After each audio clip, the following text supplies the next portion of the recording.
أعوذ بالله من الشيطان الرجيم بسم الله الرحمن الرحيم ولا تحسبن الله غافلا عما يعمل الظالمون إنما يؤخرهم ليوم تشخص فيه الأبصار مهطعين مقنعي رؤوسهم لا يرتد إليهم طرفهم وأفئدتهم هواء وأنذر الناس يوم يأتيهم العذاب فيقول الذين ظلموا ربنا أخرنا إلى أجل قريب نجيب دعوتك ونتبع الرسل أولم تكونوا أقسمتم من قبل ما لكم من زوال وسكنتم في مساكن الذين ظلموا أنفسهم وتبين لكم كيف فعلنا بهم وضربنا لكم الأمثال وقد مكروا مكرهم وعند الله مكرهم وإن كان مكرهم لتزول منه الجبال ولا تحسبن الله مخلف وعده رسله إن الله عزيز ذو انتقام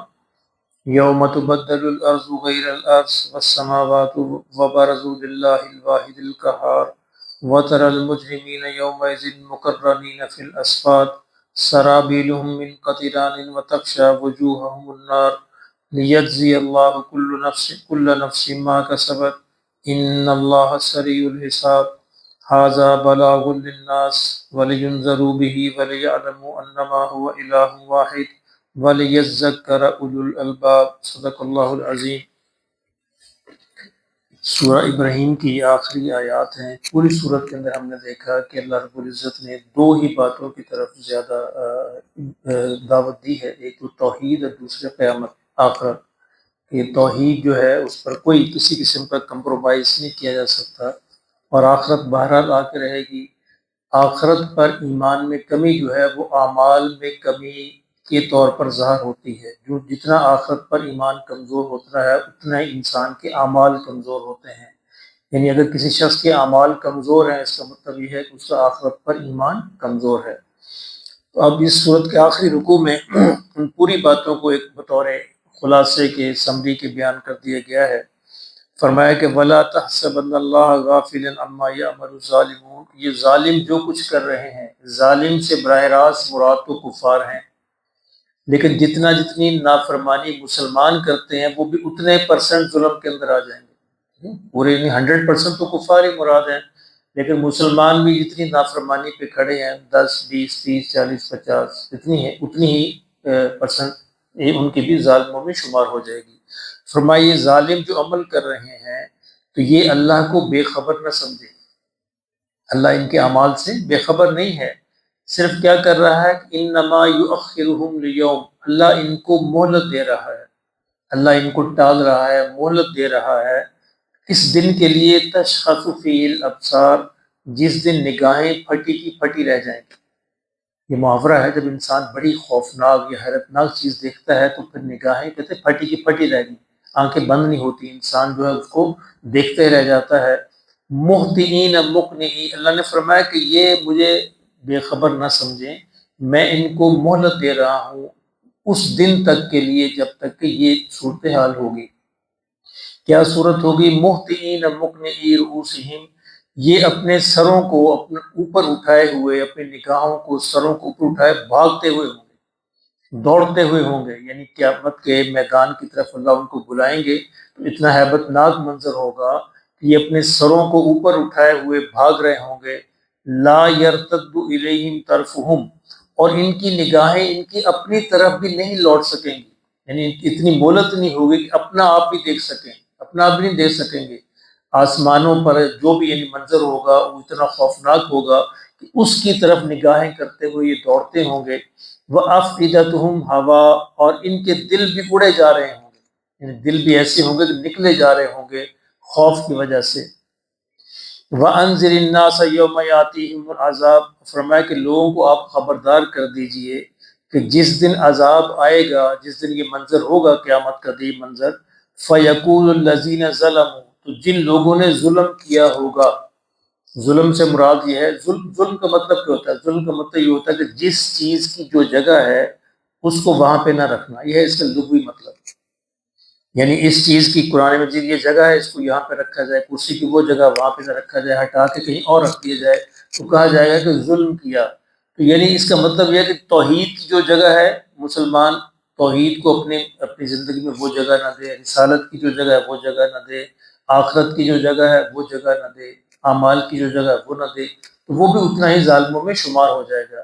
فرمایا کہ لوگوں کو آپ خبردار کر دیجئے جس دن قیامت کا یہ منظر عذاب آئے گا تو فیقول الذین ظلموا، جن لوگوں نے یہ ظلم کیا ہوگا وہ کیا کہیں گے؟ وہ کہیں گے ربنا اخرنا الی اجل قریب، اے ہمارے رب ہمیں تھوڑی سی مہلت اور دے دے۔ اچھا ہمیں تو نظر نہیں آتا نا، ہر جو برا آدمی جس کے اعمال اچھے نہیں ہیں مرتے وقت وہ یہی خواہش کرتا ہے، دوسرے نہیں سن سکتے، لیکن وہ لازمی یہ خواہش کرتا ہے، درخواست کرتا ہے فرشتے سے تھوڑی سی مہلت دے دے۔ اور جو نیک ہیں وہ جب مناظر وہاں پہ دیکھتے ہیں وہ کہتے ہیں ٹھیک ہے ابھی چلو، میں تو تیار ہوں، میں تو پہلے اس کا منتظر تھا۔ لیکن جس کے اعمال برے ہیں وہ یہی خواہش کرتے ہیں رب ظلم ربنا اخرنا الی اجل قریب، کہ یا رب ہمیں تھوڑی سی مہلت اور دے دے۔ کیا کریں گے؟ نجب دعوتک، ہم تیری جو دعوت ہے آسمانی کتابوں کی شریعت کو قبول کر لیں گے، اگر تو تھوڑی مہلت دے گا ہمیں تو ہم اس کو قبول کر لیں گے، وَنَتَّبِعِ الرُّسُلَ، اور تیرے رسولوں کی پیروی کریں گے۔ یعنی ہر برا شخص، ہر نافرمان شخص موت کے وقت یہ تمنا کرے گا۔ اولم تکونوا اقسمتم من قبل ما لکم من زوال، اللہ کہتے ہیں کہ کیا تم وہی لوگ ہو نا جو تم قسمیں کھایا کرتے تھے کہ تمہیں دنیا میں زوال ہی نہیں ہے، تم نے دنیا میں ہمیشہ رہنا ہے، اور تم تو وہی لوگ تھے، اب تم کیوں یہ کہہ رہے ہو کہ تم جو تھوڑی سی مہلت اور دے دو؟ اس سے پہلے تم قسمیں کھایا کرتے تھے کہ زندگی تمہارے لیے ہے، عیش تمہارے لیے ہے، تم نے ہمیشہ یہاں پہ رہنا ہے۔ اور فرمایا کہ وَسَكَنْتُمْ فِي مَسَاكِنَ، فرمایا کہ ہم نے تمہیں ان لوگوں کی زمین میں جگہ دی تھی الذین ظلموا انفسہم، جنہوں نے اپنے اوپر ظلم کیا تھا، یعنی پہلی قومیں، ان کی جگہ ہم نے تم کو جانشین بنایا تھا۔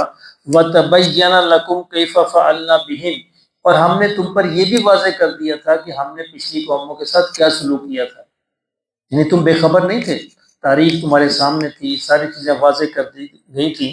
وَضَرَبْنَا لَكُمُ الْأَمْثَالَ، اور ہم نے تم پر مثالیں دے دے کر بھی واضح کر دیا تھا، یعنی ہر چیز واضح کر دی۔ جب بھی کوئی برا شخص یہ کہے گا موت کے وقت تو اللہ اس کو یہ بات دہرائیں گے۔ یہ ایسی بات نہیں ہے کہ تم بے خبر تھے، سب چیزیں تمہارے سامنے تھی، تاریخ تمہارے سامنے تھی، آسمانی کتابیں تمہارے سامنے تھی، مثالیں تمہارے سامنے تھی، لیکن تم نے اس وقت نہ مانا، اب مہلت ختم ہو گئی، اب دوبارہ یہ مہلت نہیں ملے گی۔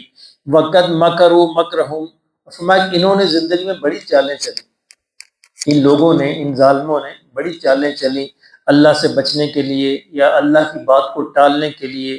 وَإِنَّ اللَّهِ مَكْرُهُمْ، فرمایا ان کی ساری چالیں ہمارے پاس پڑی ہیں، ان کا حساب کتاب ہوگا۔ یہ چالیں چلتے رہیں، وہ چالیں کہیں آسمان میں ضائع نہیں ہو گئی، وہ چالیں ہم نے لکھ رکھی ہیں، ہمارے پاس پڑی ہیں۔ وَإِنْ كَانَ مَكْرُهُمْ لِتَزُولَ مِنْهُ الْجِبَالُ، میں اگرچہ ان کی چالیں ایسی خطرناک تھیں کہ پہاڑ اپنی جگہ سے ٹل جاتے، یعنی ایسی ایسی انہوں نے چالیں چلی تھی، کیونکہ اللہ کو منظور نہیں تھا اس کے اس کی چالوں کے کوئی اثرات ظاہر نہیں ہوئے، اس کی اگر چالیں بہت خطرناک تھی، اب وہ ہمارے پاس پڑی ہیں، جب ہمارے پاس آئیں گے تو ان کا بھی حساب ہوگا۔ فَلَا تَحْسَبَنَّ اللَّهَ مُخْلِفَ وَعْدِهِ رُسُلَهُ، فرمایا یہ لوگ یہ گمان نہ کریں کہ ہم نے اپنے رسولوں کے ذریعے جو وعدے کیے تھے ہم اس سے خلاف کریں گے، خلاف ورزی نہیں کریں گے، وہ دن آ کے رہے گا اور وعدے پورے ہوں گے، کیونکہ ان اللہ عزیز ذو انتقام، کیونکہ اللہ بڑے ہی غلبے والا اور انتقام لینے والا بھی ہے۔ اگر وہ رحیم ہے اور کریم ہے تو وہ انتقام لینے والا بھی، اس لیے اللہ کی ساری صفات کو سامنے رکھنا چاہیے۔ صرف یہ کہہ کر مطمئن ہو جانا کہ اللہ غفور رحیم ہے، بے شک غفور رحیم ہے، لیکن اللہ عزیز و ذو انتقام بھی ہے، اللہ قہار بھی ہے، جبار بھی ہے۔ تو اللہ کی ایک صفت کے ظاہر ہونے کا مطلب یہ نہیں ہوتا کہ اللہ کی باقی صفتیں غائب ہو گئیں، اللہ کی ساری صفتیں باقی رہتی ہیں، باقی رہیں گی۔ فرمایا اس لیے یاد رکھیں کہ ان اللہ عزیز ذو انتقام، یوم تبدل الارض غیر الارض، فرمایا اس دن کو یاد رکھیں، اس دن کیا ہوگا کہ یہ زمین دوسری زمین سے بدل دی جائے گی، یہ زمین ختم ہو جائے گی اور اللہ نئی زمین کو وجود دیں گے، والسماوات، اور نئے آسمان بھی پیدا ہوں گے، یعنی یہ پورا نظام جو ہے اللہ اس کائنات کو ختم کریں گے، اس کی جگہ نئی زمین، آسمانوں کی جگہ نئے آسمان ظاہر ہوں گے۔ وَبَرَزُوا لِلَّهِ الْوَاحِدِ الْقَهَّارِ، اور فرمایا یہ ایک اللہ جو غالب ہے اس کی طرف یہ بھاگے ہوئے جمع ہو جائیں گے، یہ سارے جو ہیں اپنے سروں کو اٹھائے ہوئے دوڑتے ہوئے یہ اس کے حضور جو ہیں وہ حاضر ہو جائیں گے۔ وَتَرَى الْمُجْرِمِينَ يَوْمَئِذٍ مُقَرَّنِينَ فِي الْأَصْفَادِ، میں اس دن آپ دیکھیں گے کہ مجرم جو ہے وہ زنجیروں کے اندر جکڑے ہوئے ہوں گے، مجرم زنجیروں میں جکڑے ہوئے ہوں گے۔ سرابیلہم من قطران، اور ان کے جسموں پر تار کول کا لباس ہوگا، تار کول کا کپڑے ان کے ہوں گے۔ تار کول کا کیوں؟ کہ تار کول فوراً آگ پکڑ لیتی ہے، یعنی اتنی بھی زحمت نہیں کرنی پڑے گی آگ کو کہ تھوڑا سا ویٹ کرے، کپڑوں کو لگتے لگتے فوراً بھڑک اٹھے گی۔ وَتَغْشَى وُجُوهَهُمُ النَّارُ، اور ان کے چہرے بھی ان کے چہروں پر بھی آگ چھائی ہوئی ہوگی۔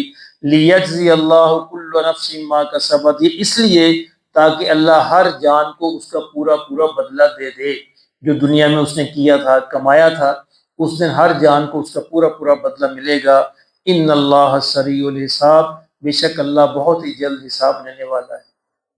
اچھا، زندگی میں انسان یہ سمجھتا ہے کہ یہ کیا جلد جلد جلد کیا، کب آئے گی وہ جلدی؟ جب وقت آتا ہے تو انسان سمجھے یہ تو چند سیکنڈ کے اندر آ گیا۔ اس وقت ایسے محسوس ہوگا کہ ایک دروازے سے میں داخل ہوا، دوسرے دروازے سے نکل گیا، مہلت ہی نہیں ملی۔ حالانکہ اللہ نے کئیوں کو 100 برس کی مہلت دی ہوتی ہے، لیکن وہ بھی یہی سمجھیں گے کہ ہم نے دنیا میں یا ایک گھڑی ٹھہرے صبح کی یا ایک گھڑی شام۔ قرآن اس کو کہتا ہے کہ انسان یہ محسوس کرے گا کہ شاید میں ایک گھڑی صبح ٹھہرا، ایک گھڑی شام ٹھہرا۔ فرمایا ان اللہ سریع الحساب، اللہ بہت جلد تم سب سے حساب لینے والا ہے۔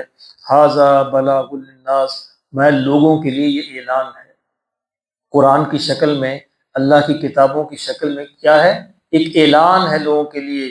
وَلِيُنذَرُوا بِهِ، تاکہ وہ اس سے ڈر جائیں، تاکہ سمجھ جائیں، ان کو سمجھ آ جائے کیا ہونے والا ہے۔ وَلِيَعْلَمُوا، اور تاکہ وہ اس بات کو جان لیں اچھی طرح، انما هو الہ واحد، ان کا الہ جو ایک ہی الہ ہے، ایک ہی خالق ہے، ایک ہی مالک ہے، وہی قادر مطلق ہے، وہی حساب لینے والا ہے۔ اس ایک الہ کو الہ مان کر زندگی بسر کر کے میرے پاس آئیں تو پھر کامیابی ہے۔ وَلِيَذَّكَّرَ أُولُو الْأَلْبَابِ، اور تاکہ اس کے ذریعے جو اہل عقل ہیں وہ یاد دہانی حاصل کر لیں۔ تو یاد دہانی ضروری ہوتی ہے، یہ بھی یعنی یہ درس کی یاد دہانی ہوتی ہے، یہ مجلسیں بھی یاد دہانی ہوتی ہے ساری، کہ انسان جو بہرحال تھوڑا سا آگے پیچھے ہو جاتا ہے اس کا ذہن، اس طرح ان سے یاد دہانی حاصل کر کے انسان کو دوبارہ اپنے ایمان کو چارج کرنا چاہیے اور دوبارہ ایمانی سزا کو بحال کرنا چاہیے۔ فرمایا یہ ساری چیزیں اللہ نے فرمایا یہ قرآن ہے، اصل میں اعلان ہے لوگوں کے لیے تاکہ وہ اللہ سے ڈریں اور یہ یاد دہانی حاصل کر لیں کہ انہیں ایک دن اللہ کے حضور پیش ہونا ہے۔ اللہ پاک ہمیں بھی سمجھ نصیب فرمائے۔ سورہ ابراہیم جو ہے یہاں پہ ختم ہوئی، انشاءاللہ کل ہم سورہ ہجر جو ہے اس کا آغاز کریں۔